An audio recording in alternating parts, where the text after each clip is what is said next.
Chúng tôi biết bạn có nhiều lựa chọn và chúng tôi luôn là sự lựa chọn tốt nhất. Đăng ký kênh YouTube để cảm nhận nhịp thở đầy màu sắc trên màn hình của bạn.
Bạn đang xem báo giá Bamboo Airways, hơn cả một chuyến bay. tại vé máy bay thuần trần cất cánh yêu thương.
Bạn đang xem báo giá Bamboo Airways, hơn cả một chuyến bay. tại vé máy bay thuần trần cất cánh yêu thương.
đang xem báo giá Bamboo Airways, hơn cả một chuyến bay. tại vé máy bay thuần trần cất cánh yêu thương.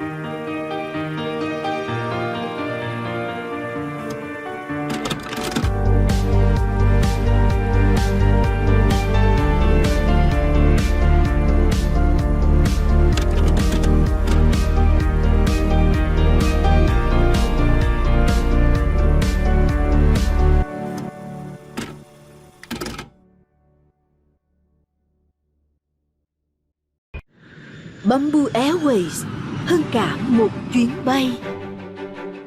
Tinh tế trên từng đường nét, chăm chút trên từng phút giây, thư giãn trên từng khoảnh khắc, thời thượng trên từng dặm bay. Bamboo Airways, hẹn ngày cất cánh.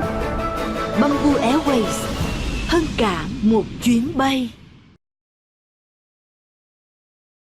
Chúng tôi thật sự may mắn khi được làm việc cùng với những khách hàng yêu quý đã tin tưởng vào dịch vụ của chúng tôi. Cảm ơn quý khách đã cho chúng tôi cơ hội được mang đến những trải nghiệm dịch vụ tốt nhất trên mỗi chuyến bay. Xin cảm ơn.